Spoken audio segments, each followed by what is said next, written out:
நீதிமொழிகள் அதிகாரம் 17 வசனங்கள் 1 முதல் 28 முடிய. முதலாம் வசனம். சண்டையோடு கூடிய வீடு நிறைந்த கொழுமையான பதார்த்தங்களை பார்க்கிலும் அமெரிக்கையோடே சாப்பிடும் வெறும் துணிக்கையே நலம். 2. புத்தியுள்ள வேலைக்காரன் லச்சை உண்டாக்குகிற புத்திரனை ஆண்டு சகோதரருக்குள்ள சுதந்திரத்தில் பங்கடைவான். 3. வெளிய குகையும் பொன்னை புடமும் சோதிக்கும், இருதயங்களை சோதிக்கிறவரோ கர்த்தர். 4. துஷ்டன் அக்கிரம உதடுகள் சொல்வதை உற்று கேட்கிறான், பொய்யன் கேடுள்ள நாவுக்கு செவி கொடுக்கிறான். 5. ஏழையை பரியாசம் பண்ணுகிறவன் அவனை உண்டாக்கினவரை நிந்திக்கிறான், ஆபத்தை குறித்து கழிக்கிறவன் தண்டனைக்கு தப்பான். 6. பிள்ளைகளின் பிள்ளைகள் முதியோருக்கு கிரீடம், பிள்ளைகளின் மேன்மை அவர்கள் பிதாக்களே. 7. மேன்மையானவர்களை பேசும் உதடு மூடனுக்கு தகாது, பொய் பேசும் உதடு பிரபுக்கு எவ்வளவேனும் தகாது. 8. பரிதானம் வாங்குகிறவர்களின் பார்வைக்கு அது ரத்தினம் போல் இருக்கும், அது நோக்கும் திசையெல்லாம் காரியம் வாய்க்கும். 9. குற்றத்தை மூடுகிறவன் சிநேகித்தை நாடுகிறான், கேட்டதை சொல்லுகிறவன் பிராண சிநேகிதரை பிரித்து விடுகிறான். 10.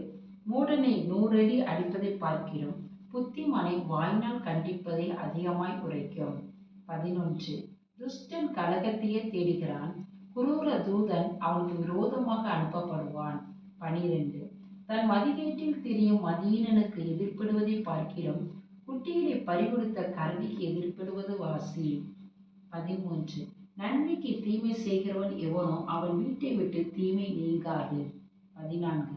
சண்டையின் ஆரம்பம் மதகை திறந்து விடுகிறது போல் இருக்கும், ஆதலால் விவாதம் எழும்பும் முன் அதை விட்டுவிடு.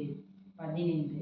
துன்மார்க்கனை நீதிமானாக்குகிறவனும் நீதிமானை குற்றவாளியாக்குகிறவனுமாகிய இவ்விருவரும் கர்த்தருக்கு அருவருப்பானவர்கள். 16. ஞானத்தை கொல்லும்படி மூடன் கையிலே ரொக்கம் எண்ணத்திற்கு, அதன் மேல் அவனுக்கு மனமில்லையே. 17. சிநேகிதன் எல்லா காலத்திலும் சிநேகிப்பான், இடுக்கலில் உதவவே சகோதரன் பிறந்திருக்கிறான். 18.